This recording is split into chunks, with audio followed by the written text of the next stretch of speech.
Thank you for being here today with us, Peter. Could you first of all introduce yourself and talk about a little bit about how you've been involved with Schools Out? I'm Peter Tatchell, Human Rights Campaigner.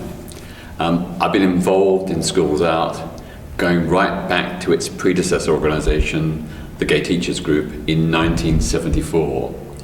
I was really impressed by the bid to defend and support LGBT teachers and pupils in schools way back 4 decades ago, because I knew from friends of mine the tough time that LGBT staff and pupils were having in many, many schools.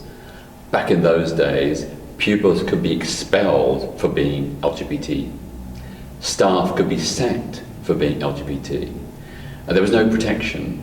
Even the teaching unions did not support LGBT staff and pupils.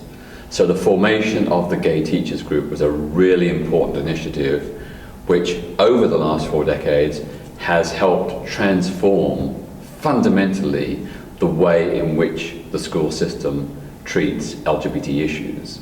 Of course, the situation is still not perfect, far from it, but compared to 4 decades ago, we have made extraordinary changes, and that really is down to the Gay Teachers Group and its successor organisation, Schools Out. They really have made a difference, and I applaud and celebrate with them their 40th anniversary. Can you just talk about the priorities that you have for working with Schools Out in the future?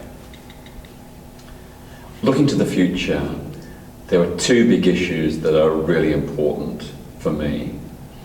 First is that we need to make sex and relationship education, inclusive of LGBT issues, a mandatory part of the school curriculum. That every school must have sex and relationship education of a high quality that addresses the particular needs of LGBT pupils, both in terms of emotions, sex, and of course particularly HIV prevention. The other important issue is I'd like to see lessons in equality and diversity become mandatory in all schools. These lessons would tackle all forms of prejudice, not just homophobia and transphobia, but indeed racism, misogyny, disableism, and all kinds of bigotry and prejudice. The idea is that no child is born bigoted. Some young people become bigoted because of the bigoted influences of peers and adults around them. Education in equality and diversity can help counteract those negative influences, can help ensure that those young people, when they hear those bigoted attitudes, can reject them, can recognise that they are wrong and not conducive to a good society. Could you expand on how that influences social equality as well? Well, of course, one of the real values of equality and diversity lessons would be to not only help combat homophobic and transphobic bullying in schools, and therefore make the school environment a safer, more welcoming place for LGBT kids and staff, it would also, very importantly, help create a new generation of adults who grow up with a mature understanding of sexual and gender difference. That they will be less likely in adult life to be prejudiced. They'll be more welcoming of others who are different from them.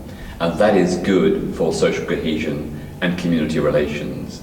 It's one of the aspects of a good society that everybody, whatever their background, whatever their lifestyle or choices, they can be accepted and embraced as equal to everyone else.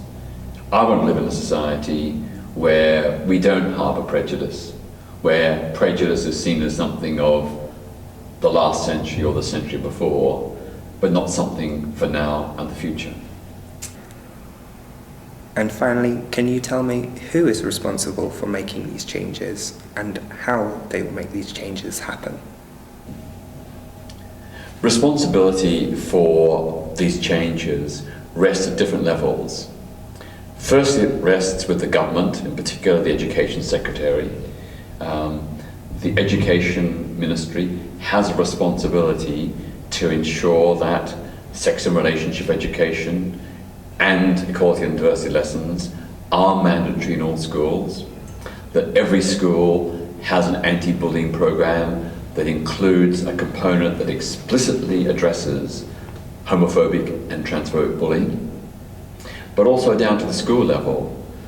The head of the school, the teaching staff, the parents, the governors, and the pupils all have a role to play. They all need to have a zero tolerance approach towards homophobic and transphobic bullying.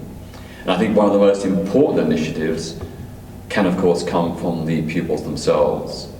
I'd like to see a gay-straight alliance in every school in the country, where pupils initiate the change by bringing together straight and LGBT kids to challenge homophobia and transphobia. It's like peer-to-peer education. It's not about the school just saying that homophobia and transphobia is wrong. It's about the pupils themselves saying it's wrong and challenging other pupils when they engage in homophobic or transphobic behaviour. That to me is the key to success. Young people can take the lead. They are the ones who are most powerful, most effective in creating an LGBT-friendly space in our classrooms and school playgrounds. Thanks for your time, Peter. Thank you.